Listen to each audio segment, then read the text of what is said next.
Riding for Freedom and Flexibility, the Moral Economies of Digital Platform Work in Brussels. In this talk, I will introduce you to the moral economy of digital platform work in Brussels. My analysis is based on 6 months of ethnographic fieldwork on digital platform work. I primarily spent my time with the riders of the digital food delivery company Deliveroo. In the following, I will introduce the different experiences and understandings of work expressed by my informants in the digital platform work scene of Brussels. These examples will shed light on some of the competing and overlapping value realms that the Deliveroo riders I talked to had to navigate in. By introducing the context of time and temporality to the analytical approach of moral economy, I will also briefly discuss the notion of precarity that is so often linked with discussions of digital platform work. The context of time and temporality will also shed light on why so many young men accept the highly precarious work of delivering food through the digital platform Deliveroo. Days before I arrived in Brussels in the beginning of 2018, Bruxellois riders had organized the first strike on behalf of digital platform workers in Belgium. In October 2019, riders from all over Europe met up in Brussels to mobilize and establish the Transnational Federation of Couriers. This is a picture from the constitution of the Transnational Federation of Couriers in Brussels. Here are their demands. These demands clearly stress that the riders want to be acknowledged as human beings, not just as a commodity or an article of commerce, which the infrastructure of the platforms treats them like at the moment. In this talk, I want to look into the silent expressions of resistance in the moral economies of digital platform work. I want to look into why these platforms attract so many young men who help the platforms grow in the different markets, young men who do not go on strike to better their working conditions. I will now introduce you to the two Deliveroo riders, David and Thomas. Through David, you will learn about the digital food delivery platform scene of Brussels and of these platforms' ethics of moral obligation towards the riders. Through Thomas, you will become further acquainted with the riders' moral stance on digital platform work. David started working for the Deliveroo through the cooperative SMART. Being a freelance director, he had earlier used SMART to handle his work arrangements.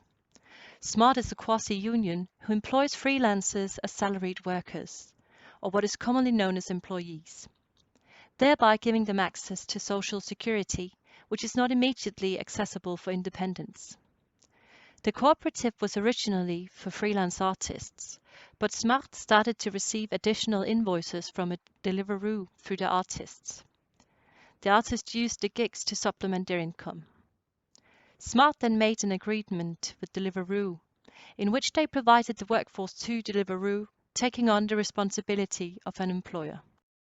In January 2018, Deliveroo ended the collaboration with SMART, telling their riders that they could no longer work through third parties, but had to work as independents directly through the platform. The broken collaborations between SMART and Deliveroo highlights two different moral economies. SMART wants their workers to enjoy the freedom of being an independent without experiencing the precarious working conditions this entails. Deliveroo wanted to be able to change the working conditions of their riders as they saw fit, and if most of their riders were hired through SMART, Deliveroo had to negotiate with SMART every time they wanted to change the working conditions of the independent riders. Deliveroo wanted their work relation to their riders to be one of business to business, not employer to employee. Not long before the end of the collaboration, a peer-to-peer tax exemption, known as Loi de Croo, was issued by the Belgian government, exempting platform workers from adhering to a work status if they earned less than €5,100 per year. Pushed into being a freelancer outside the protection of SMART, David did not have to pay taxes, but in exchange he did not have any kind of security through the Belgian labour policies, because he worked without adhering to a work status. Loi de Croo was not meant to be used professionally. However, most of the Deliveroo riders I met worked through the peer-to-peer system and then stopped working when they reached the maximum amount. Hence, to them, working through the Deliveroo platform was not considered regular employment. David also planned on working until he reached the €5,100, but seeing how it became more and more difficult to secure shifts, as well as getting enough orders to make a decent hourly pay, David also started working at the work cooperative Molenbeek, another digital delivery platform. If he could, he would work solely as a director, but he had not yet succeeded in earning a living wage doing it. Doing deliveries on bike was necessary in order to pay rent and food. Centralized platforms like Deliveroo form the main medium of interaction between participants. That means that all communication between the company, the clients, and the riders are handled through the platform. Conversely, the riders who are working through the decentralized Molenbeek platform have full access to all aspects of the platform due to Molenbeek's cooperative management style. The managerial and infrastructural differences between Deliveroo and Molenbeek create and manifest two very different work environments, labor contracts, and moral economies. At Molenbeek, they tried to find a work schedule that accommodated the different ideas of work that their co-owners and riders had. Most of them did not have a dream of working full-time. Due to the nature of the goods they delivered, the shifts were usually in the daytime during regular business hours, but not necessarily for a full workday. Molenbeek wanted to provide the spirit of liberty to the other co-owners, offering an alternative to the extreme top-down approach of digital food delivery platforms like Deliveroo. The workers of Molenbeek were all encouraged to become co-owners of the cooperative, alternatively giving the option of working freelance. One of the co-owners pointed out that Molenbeek did not speak of the same freedom that Deliveroo advertised as flexibility. What they say is not really freedom, he said. He was referring to what he called a true freedom to live one's life as one pleases. In the case of Molenbeek, we see how competing expectations to work can be gathered in the same cooperative. However, David has a much greater moral obligation in regards to his work. Molenbeek depends on him, and if he does not show up for a shift, it will have consequences for the cooperative, unlike if he misses a shift through Deliveroo. The Deliveroo rider Thomas valued the extreme flexibility he experienced at Deliveroo. He could cancel his shifts until 24 hours before they began, without any negative repercussions. He was a student and he never knew how much time his studies would require on a weekly basis. Also, since he had classes during the day, it was important to him that he could work during nights and weekends. Furthermore, Thomas's main focus was his studies.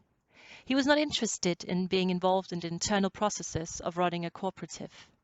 Rather, he listed the algorithmic management of Deliveroo as a partly positive feature, since he did not have to coordinate his shifts with a manager who would get angry with him if he cancelled a shift in the same week as it was about to start.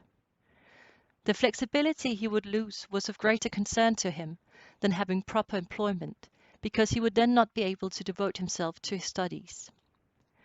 Thomas saw the potential of flexibility in digital platform work. Yes, he said, I don't have other job possibilities than working through Deliveroo, but I hope other companies will make this way of work, because I think it's really good, not only for students, but I think if a new worker starts his own company, he can earn money through deliveries in the beginning. It is a way to have security and make his dream come true. So I think it's a very good system, but it needs to be controlled. Both Molenbeek and Smart treated the riders with a sense of moral obligation that went beyond the wage nexus. They did not view the riders solely as a commodity or article of commerce, as the infrastructure of the Deliveroo app transformed them into. Molenbeek achieved this by stressing co-determination via their status as a work cooperative and by incorporating as part of their brand that they offer sustainable jobs on a fair trade principle. Smart achieved this by offering to employ riders as salariat workers so that they were eligible for social security in Belgium. However, both models have their shortcomings. The work cooperative of Molenbeek is still a relatively small cooperative and not as easily accessible as clicking an advert for Deliveroo, spending 5 minutes to register an account, and then start to work the next day. Since they do not hire employees, the riders are still affected and unprotected in case of bankruptcy or declining clients. Working through SMART, on the other hand, ensured the riders the protection of a salaried worker and the flexibility of digital platform work. However, this was only until Deliveroo decided not to collaborate with third parties. Both SMART and Molenbeek rested their moral obligations towards the riders on the existing framework of the protection of the labour law. Since I began my fieldwork in 2018, time has shown that the most of the riders I talked to have stopped working through the Deliveroo platform. It seemed clear to me that the majority of the riders I met did not consider working through Deliveroo a profession with a future. Instead, their professional future was elsewhere, most often waiting for them when they finished their studies. Several of the riders did not mind having a precarious job while studying. However, they expected to find regular employment once they were done. Sadly, Thomas ended up being confronted with the precariousness of the job.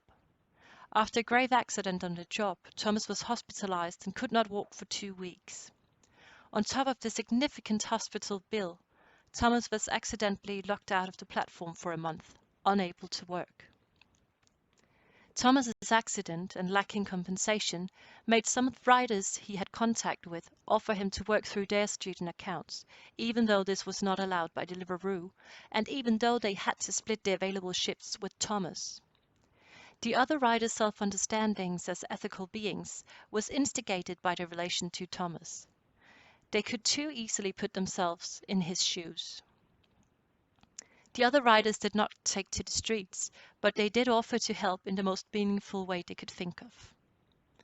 After Thomas was finally reconnected to the platform and was back on his feet, the remuneration system of the Deliveroo app changed once again, favoring mopeds and motorcycles, and he ended up applying for going back to study closer to his family in Portugal, with the opportunity of moving back home if something like this should ever happen again.